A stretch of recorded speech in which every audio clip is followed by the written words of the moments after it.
People from outside the mountains think distance is measured in miles. People who live here know it's measured in time. A place can be 10 miles away and take an hour. Another place can be 2 miles away and take a lifetime. That's what they don't tell you about the old mountain roads. They don't just wind, they decide. I learned that on County Route 6. I had taken a temporary job doing environmental surveys for a power company.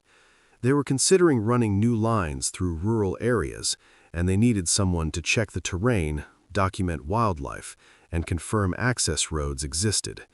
It was contract work, 3 months, decent pay, long drives. This assignment was a single road in the mountains of eastern West Virginia, just one stretch of blacktop that ran between 2 towns and cut through forest the whole way. My instructions were simple. Drive the road, mark any obstacles, photograph erosion points, come back. No hiking, no bushwhacking, no wandering, just the road. The map listed it as County Route 6. Locals called it something else. "Don't take that one," the motel clerk told me when I asked for directions. "Why?" I asked. She shrugged. "Gets weird." That should have been enough. It wasn't. The road began normally. 2 lanes, fresh paint, guardrails. Then the guardrails stopped. The paint faded. The asphalt turned patchy and cracked, repaired in strips instead of layers. Trees leaned close enough that their branches brushed my mirrors. I drove with the windows down. The air smelled wet, like moss and old bark. Every so often, I saw a mailbox with no house, a driveway that led nowhere, a rusted car sunk into the ground beside the road like it had given up. By mile 7, my phone lost signal. By mile 9, the radio cut to static. By mile 10, I realized something was wrong with my sense of direction. The road curved left, then right, then left again. It wasn't unusual for mountain roads, but I noticed something off. Every curve looked the same. Same trees, same rocks, same fallen log on the right shoulder. I slowed. "That's not possible," I said out loud. I passed the fallen log again and again. I checked my odometer. It was moving. I wasn't looping. I was going forward, but the scenery repeated. My chest tightened. I pulled over and stepped out. The forest was too quiet. No birds, no insects, no wind. The silence pressed on my ears until I noticed something else. Footprints. In the dust on the road shoulder.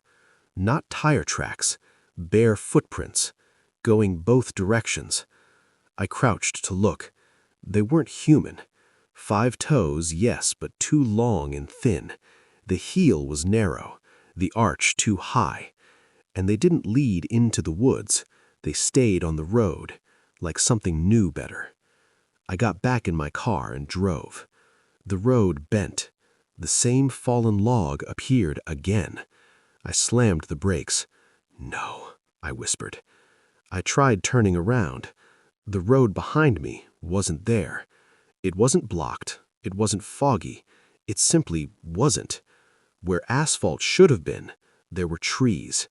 Deep forest. No path, no road, just wilderness. My heart started racing. I backed up slowly. Trees behind me. I drove forward. Same curve, same log, same rocks. I was trapped in a stretch of road that didn't exist anywhere else. I rolled down my window and shouted, "Hello?" My voice didn't echo. It just died. Then I heard something answer. Not a voice, a sound, like breath pulled through a narrow space, from behind the trees. I drove. I didn't care where. I drove until the road straightened. A building appeared ahead. A gas station. Relief flooded me. It was old, but intact. Lights were on. A pickup truck sat by the pump. I pulled in and got out. The smell of gasoline was sharp and heavy. The building's windows were yellowed. The sign read, "Benton's Fuel and Bait." The door was open. Inside, a man sat behind the counter. Old, gray beard, sunken eyes. He looked at me like he'd been expecting me. "You're not from here," he said. "No," I replied. "I think I got turned around." He nodded slowly. "Road does that." "What road is this?" "Route 6. That's where I started." He didn't smile. "You didn't leave it." My stomach sank. "What do you mean?" He reached under the counter and slid something toward me. A map, hand-drawn. The road was marked in red, a loop, but the loop wasn't closed. It twisted inward like a spiral. "There's places," he said, "that don't want traffic, don't want witnesses, don't want people to pass through." That doesn't make sense. Neither does staying. I asked him for directions. He shook his head. "You don't go out, you go through." "Through what?" He tapped the spiral center, the place where it ends. "That's insane." He looked at me with tired eyes. "People who stop don't leave. People who turn around don't leave. People who stay in their car too long." He paused. "They walk off." "Walk off where?" "Into the woods." I laughed. "That's ridiculous." He leaned forward. "You ever notice the footprints?" My blood ran cold. "How do you know about those?" "Because they ain't yours." A sound came from outside. Footsteps. Not running. Walking. Slow. Heavy. The old man stiffened. "Don't go outside." "Who is that?" He reached into a drawer and pulled out a revolver. "Something that remembers how people walk." The footsteps stopped at the door. The handle turned. It didn't open. Not locked. It just didn't open. A voice came through the wood. "Mr. Benton?" The old man's face drained of color. "That ain't your name," he whispered. The voice tried again. "Mr. Benton? I'm lost." It sounded young, male, scared. I swallowed. That could be someone real. The old man shook his head slowly. "No one new gets lost here." The handle twisted harder. "Mr. Benton, please, my feet hurt." The voice sounded closer, like it was pressing its mouth to the door. I took a step toward it. The old man grabbed my arm. "Don't open it." "Why?" "Because it don't know what it sounds like yet." The voice outside changed. It copied me. "Why?" Same tone, same hesitation, same breath. My skin crawled. The door began to bow inward. The glass cracked. The old man raised the gun and fired. The sound was deafening in the small room. Silence followed. We waited. Then, dragging, away from the door, toward the trees. I was shaking. What the hell was that? The old man sat down heavily. "The road's collectors." Collectors of what? People. He poured coffee from a thermos and handed it to me. "Long time ago, this was a shortcut. Folks took it to save time. Then folks started vanishing. Then the road started keeping them." Keeping them how? Teaching them how to stay. He told me a story. About a family that broke down here. About a trucker who fell asleep. About a woman who ran screaming into the woods. He said the road learned from them how to look like shelter, how to look like help, how to look like home. "Why haven't you left?" I asked. He looked at the walls. "They tried to take me once. I shot one. It learned guns hurt, so it leaves me be." "That's it?" "Mostly." "What happens if I keep driving?" "You'll reach the center. And then?" "Then you'll see what stays." The footsteps returned. This time, multiple.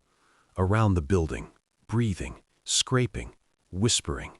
Not words, not yet. "Go," the old man said. "Now." I ran. I got into my car and drove. The road curved inward. The trees leaned close. Faces appeared in the bark. Not carved, grown.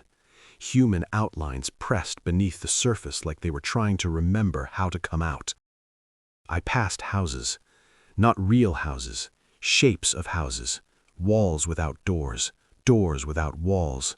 Windows with nothing behind them. Figures stood inside them, watching, learning. My headlights flickered. The road narrowed. One lane, then less, then just dirt. The car slowed, wouldn't accelerate. I saw the end. Not a wall, not a gate, a place where the road sank into the forest like it was being swallowed. I stopped. I don't know why. Maybe because the forest ahead wasn't empty. Shapes stood there, tall, thin, bent like broken mannequins. They had faces now, not good ones, stretched copies. Their mouths moved, not speaking, practicing. "Help me. Lost. Stop." My car died. Silence fell. I opened the door. The forest smelled like wet cloth and old metal. The road behind me was gone. Only trees. The figures stepped forward. I saw pieces of people in them. A hand too small, an eye set wrong, a voice that didn't belong to its mouth. They were built from memory. They were what happened when the road kept you. I ran, not into the woods, into them. I don't remember the impact. I remember screaming. I remember falling. I remember waking up in a hospital. They found me on the highway, 30 miles from Route 6. No car, no map, no proof. The motel clerk said I never checked out. The power company said that road wasn't on any project list, and Benton Station doesn't exist. But sometimes when I drive at night, I see roads curve that shouldn't, and I never, ever take them. Because roads don't forget, and some of them don't want you to leave.